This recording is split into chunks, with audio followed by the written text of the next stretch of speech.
तो capacitance of a parallel plate capacitor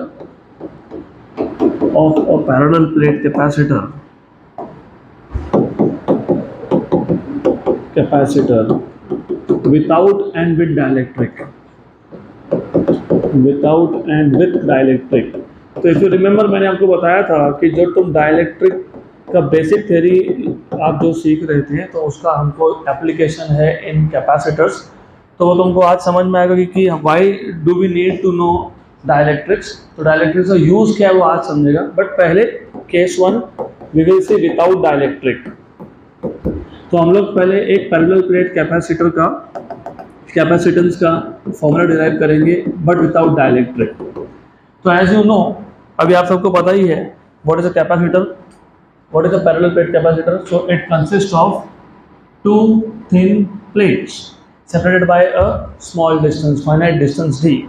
So as you know, capacitor, parallel plate capacitor is a system consisting of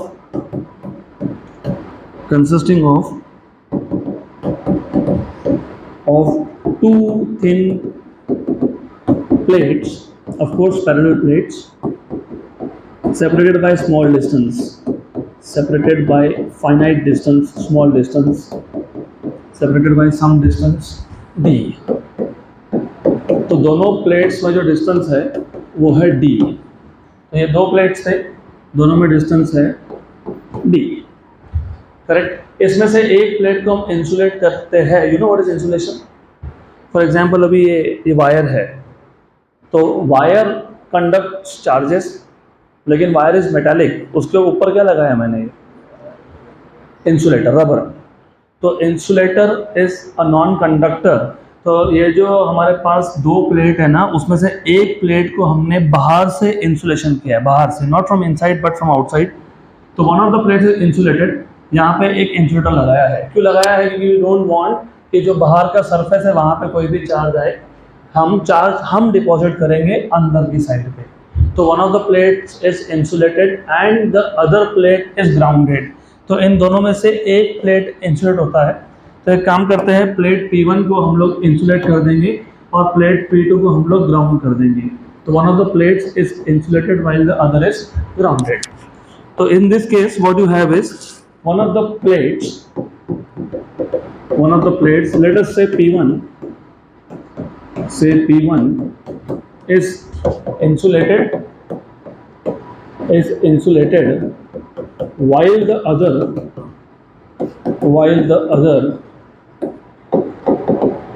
let us say P2 is grounded।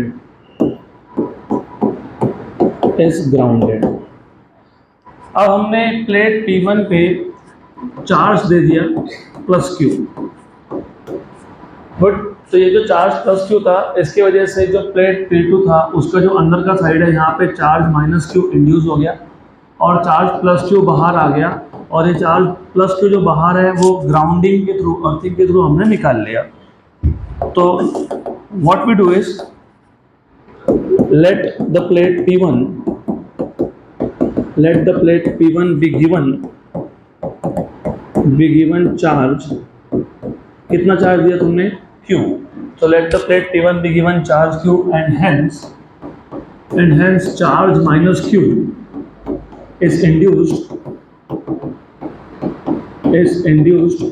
on plate P2। ऐसा clear? तो बहुत simple सा system है। हमको find करना है capacitance का formula किसका? पैरेलल प्लेट कैपेसिटर का, under to condition, without and with dielectric. तुमको पहले पैरेलल प्लेट कैपेसिटर का कैपेसिटेंस निकालना है विदाउट डाइलेक्ट्रिक। अब विदाउट डाइलेक्ट्रिक का फॉर्मूला डिराइव करने के बाद समझेगा कि हम लोगों को डाइलेक्ट्रिक यूज ही क्यों करना है। तो that is why first of all you have to derive the formula for capacitance without dielectric. तो पैरेलल प्लेट कैपेसिटर क्या होता है? जैसे मैंने बता दिया, it is a system consisting of two thin plates separated by some small distance. उसमें से एक प्लेट इंसुलेटेड है, दूसरा प्लेट ग्राउंडेड है। जो प्लेट इंसुलेटेड है उसके इनर सरफेस पे हमने कितना चार्ज दे दिया? Plus Q। तो P2 प्लेट के नियर वाले साइड पे क्या आ गया? Minus Q। और बाहर तुमने क्या कर दिया? Grounding, correct. Then as you remember positive plate का इलेक्ट्रिक फील्ड का डायरेक्शन क्या होता है, अवे। तो इफ यू सी, पहले तो यहाँ पे 3 रीजन बन गए, this is region number 1, this is region number 2 और दिस इज रीजन नंबर 3। मैंने ये आपको तभी बता दिया था जब हम लोगों ने गॉस लॉ यूज करके एक इन्फिनाइट शीट का इलेक्ट्रिक फील्ड फाइंड किया था at a near point, P point, याद है क्या?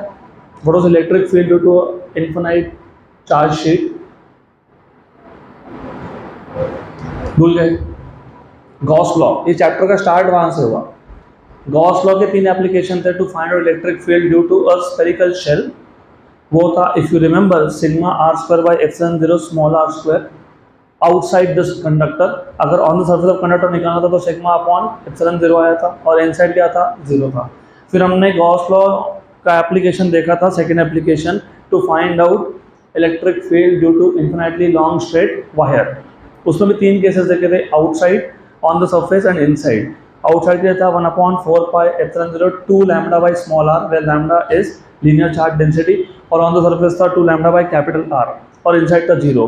फिर तीसरा एप्लीकेशन देखा था हमने, to find out electric field intensity due to an infinitely charge plane sheet.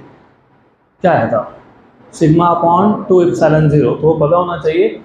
अब यहाँ पे 3 रीजन हमने इमेजिन कर लिए, तो इन तीनों रीजन में से पहले तो हम लोग प्लेट P1 का इलेक्ट्रिक फील्ड का डायरेक्शन देख लेंगे। तो we know that electric field due to plate P1 is directed away from it, क्योंकि जो प्लेट P1 है वो पॉजिटिवली चार्ज्ड है, तो इलेक्ट्रिक फील्ड होगा अवे। तो ये जो मैंने अवे वेक्टर दिखा है वो प्लेट P1 से अवे है, P2 की तरफ हो सकते हैं लेकिन P1 से अवे है, क्योंकि plate P1 electric field generate कर रहा है। And also the electric field due to negatively charge plate P2 is directed towards it, तो towards negative plate, but ये आ गया E2। तो if you can see, पहले रीजन में और तीसरे रीजन में E1 and E2 are oppositely directed, और अगर उनका मैग्नीट्यूड सेम हो गया तो पहले और तीसरे रीजन में इलेक्ट्रिक फील्ड हो जाएगा कैंसल, अगर मैग्नीट्यूड सेम हुआ तो। बट तो what we know is, we know that electric field due to plate P1, क्योंकि P1 is positively charged, is directed away from it,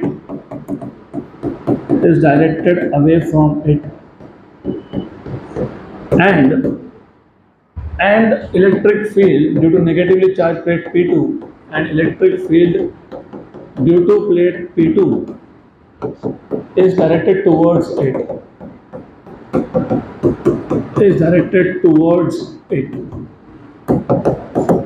Now the clear?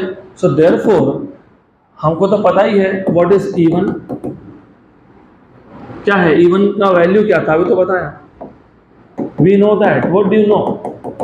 E1 कितना है, sigma upon 2 epsilon 0, और E2 का भी value उतना आएगा, magnitude उतना आएगा, क्योंकि E1 देखो ऐसा है, जितना चार्ज P1 प्लेट पे है पॉजिटिव उतना ही चार्ज P2 प्लेट पे है बट नेगेटिव। मतलब अगर, और दोनों का एरिया भी सेम है, what is charge upon area, surface charge density sigma. तो जितना सिग्मा पहले प्लेट पे है उतना ही सिग्मा दूसरे प्लेट पे है, only with the negative sign. तो जब चार्ज डेंसिटी सेम हो, इसका मतलब दोनों plates magnitude wise electric field same generate कर रहे हैं, सिर्फ डायरेक्शन वाइज अपोजिट है। वो भी कहाँ पे, रीजन 1 और रीजन 3 में। तो E1 and E2 they are sigma upon 2 epsilon 0, where what is sigma, sigma is surface charge density, sigma is surface charge density. Therefore in region 1 and 3,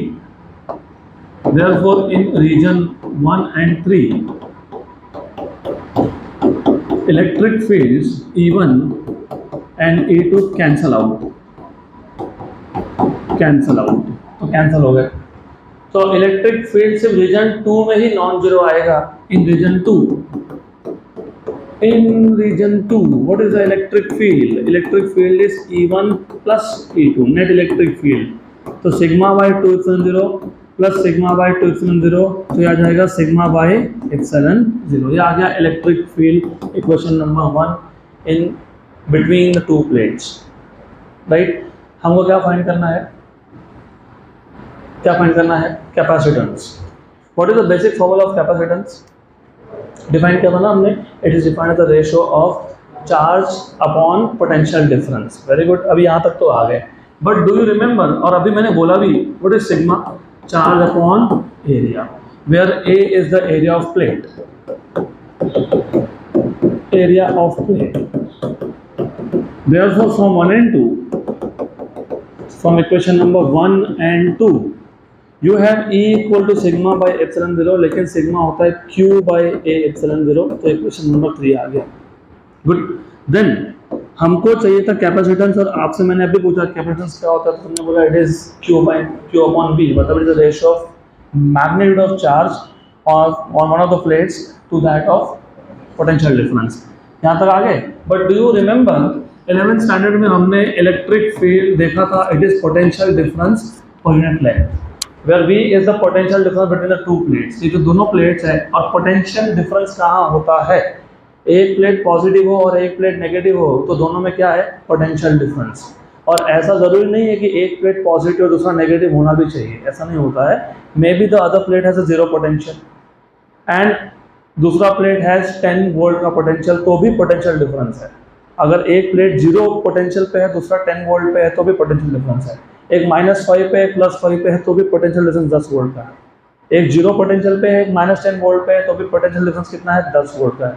तो it is not compulsory कि एक plate negative होना ही चाहिए. ये मैं अभी से बता देता हूँ, क्योंकि आगे dual nature of radiation and matter नाम का चैप्टर आएगा, वहाँ पर तुमको ये बेसिक नॉलेज लगेगा. What is the meaning of negative then? थोड़ा ध्यान दो यहाँ पे, यहाँ ध्यान दो. All of you have to pay attention here. अगर हमारे पास दो प्लेट्स है, हो सकता है एक प्लेट -5 पोटेंशियल पे है, एक +5 पोटेंशियल पे है, तो पोटेंशियल डिफरेंस है. इसको बोलते हो लोअर पोटेंशियल, इसको बोलते हो हायर पोटेंशियल.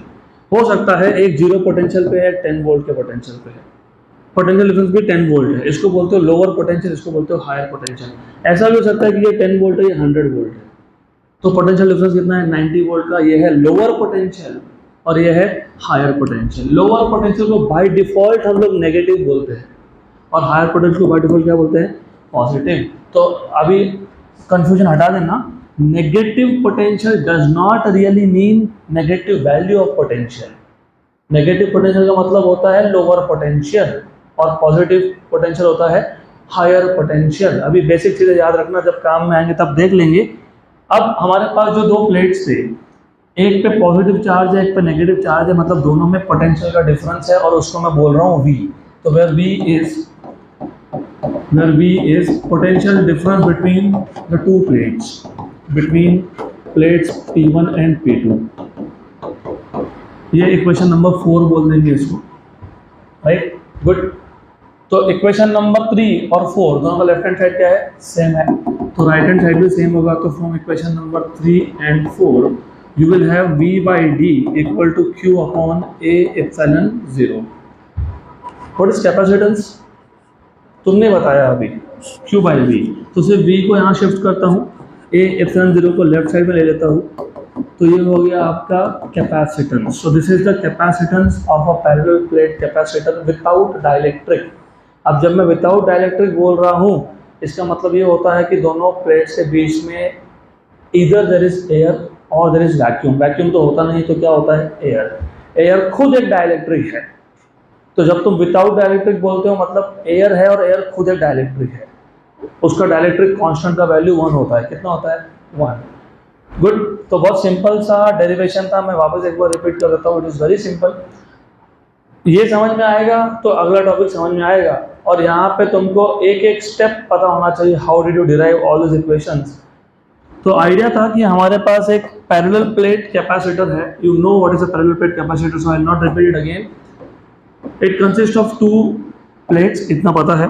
तो लेट अस से ये प्लेट P1 है विच इज पॉजिटिवली चार्ज, और ये plate P1 is insulated from outside. इसने यहाँ पे नेगेटिव चार्ज को इंड्यूस कर लिया. जितना पॉजिटिव चार्ज यहाँ था, उतना ही नेगेटिव चार्ज यहाँ पे आ गया, और उतना ही पॉजिटिव चार्ज बाहर आ गया. लेकिन बाहर हमने अर्थिंग करके रखा है, मतलब ग्राउंडिंग करके रखा है, राइट. यहाँ तक clear? Good. Then the distance between the two plates is D, the potential difference between the two plates is V. Electric field due to first plate is directed away. और मैंने इसको 3 reason में divide कर लिया, region 1, region 2, region 3. Region 2 is between the 2 plates. ये हो गया electric field E1 due to plate P1 और electric field E2 due to negatively charge plate. इसका डायरेक्शन होगा टूवर्ड्स, क्योंकि electric field due to negatively charge plate is towards it. So if you see in region 1 and region 3, electric fields are oppositely directed. और अगर उनका magnitude भी same हुआ तो reason 1 और 3 में इलेक्ट्रिक फील्ड हो जाएगा कैंसल आउट, तो वहाँ पे इलेक्ट्रिक फील्ड की वैल्यू कितनी आएगी? 0. और हमको पता है E1 और E2 की वैल्यू सेम ही होती है, क्योंकि वो होता है सिग्मा अपॉन 2/0. मैग्नीट्यूड वाइज बोल रहा हूँ. अब सेम क्यों हुआ उसका भी रीजन है, क्योंकि दोनों का सिग्मा सेम है, मतलब दोनों का सरफेस चार्ज डेंसिटी सेम है. और वो सेम क्यों है वो भी हमको पता है, क्योंकि मैंने यहाँ पे प्लस क्यू चार्ज डाला तो यहाँ पे माइनस क्यू ही चार्ज इंड्यूस होगा. तो यहाँ पे प्लस क्यू, वहाँ माइनस क्यू, मतलब magnitude wise charges are same, equal. Area भी क्या है? सेम. तो क्यू बाई ए भी क्या है? सेम. मतलब सिग्मा क्या है? सेम. सिग्मा सेम है तो फर्स्ट एंड थर्ड रीजन में कैंसिल हो गया, सेकंड रीजन में एड अप हो गया. तो सेकंड रीजन में आ जाएगा E1 plus E2 that is equal to sigma by 2/0 plus sigma by 2/0. तो ये आ गया sigma by ε0. This is electric field in region between the 2 plates. लेकिन सिग्मा होता है charge upon area, but is Q by A. Therefore from 1 and 2 you will have E equal to Q by A ε0, equation number 3. लेकिन electric field by definition होता है potential पर unit length, मतलब potential difference divided by distance between the 2 plates. तो V by D, this is electric field by definition. तो from equation number 3 and 4 left hand side same है तो right hand side भी same होंगे. V by D equal to Q upon A ε0. तो यहाँ से तुमको मिल जाएगा Q by V equal to A ε0 by D, that is nothing but capacitance. तो what is capacitance of a parallel plate capacitor in absence of a dielectric? A ε0 by D. अब coming to the point कि dielectric insert करेंगे तो क्या होगा, क्योंकि 2 topic थे, एक था विद डाइलेक्ट्रिक, एक था विदाउट डाइलेक्ट्रिक. हमने देखा विदाउट डाइलेक्ट्रिक. अब जब डाइलेक्ट्रिक इंसर्ट करेंगे तो क्या होगा, ये समझने से पहले डाइलेक्ट्रिक इंसर्ट करना ही क्यों है बताओ. इक्वेशन देख के बताओ.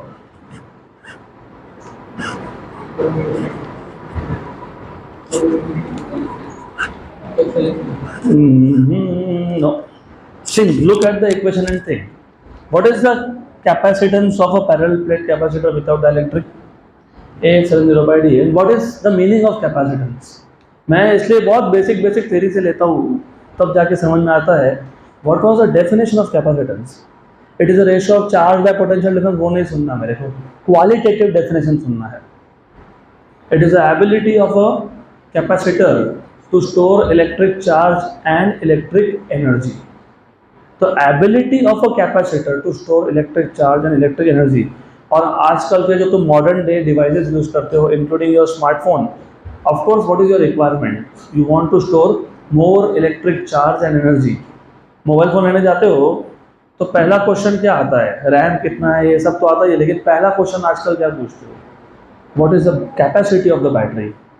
3000-4000 mAh से नीचे बात ही नहीं होती. तो नाउ लुक, इसका जो कैपेसिटेंस है, मतलब इसका जो एबिलिटी है टू स्टोर इलेक्ट्रिकल एनर्जी, ये 2 पैरामीटर पे डिपेंड करता है, area of the plate and distance between the plates. तो फॉर एग्जांपल मेरे पास एक कैपेसिटर है, it has certain capacity to store electrical energy. मुझे अगर इसका कैपेसिटी इंक्रीज करना है तो मेरे पास 2 ही ऑप्शन है. या तो डिस्टेंस कम करो, क्योंकि capacitance is inversely proportional to distance. Distance कम होगा तो कैपेसिटी बढ़ेगा. तो हम डिस्टेंस कम कर सकते हैं, जितना कम कर सकते हैं उतना ऑलरेडी कर लिया हमने. कैसे? तुमने देखा होगा मॉडर्न डे कैपेसिटर्स देखोगे ना, दे आर वेरी थिन.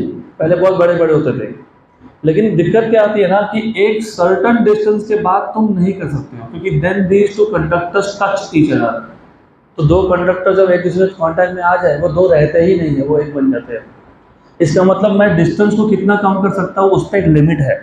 तो we can not go on decreasing the distance.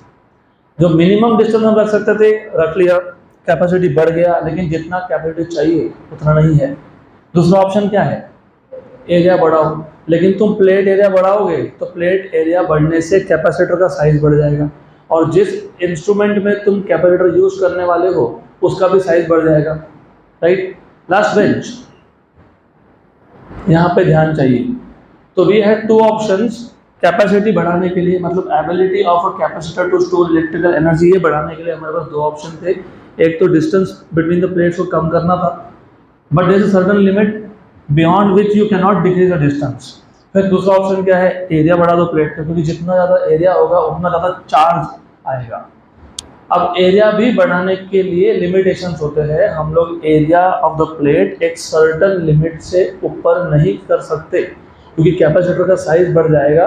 तो उसका कॉन्सिक्वेंस क्या होगा, जिस इंस्ट्रूमेंट में तुम कैपेसिटर यूज करने वाले हो उसका भी साइज बढ़ जाएगा, तो we can not do that. तो व्हाट इज द ऑप्शन है, the option is to use a dielectric. इसके लिए जो अगला टॉपिक है that is capacitance of a parallel plate capacitor with dielectric. तो हमने पहले देख लिया विदाउट डाइलेक्ट्रिक, अभी आएगा विद डाइलेक्ट्रिक।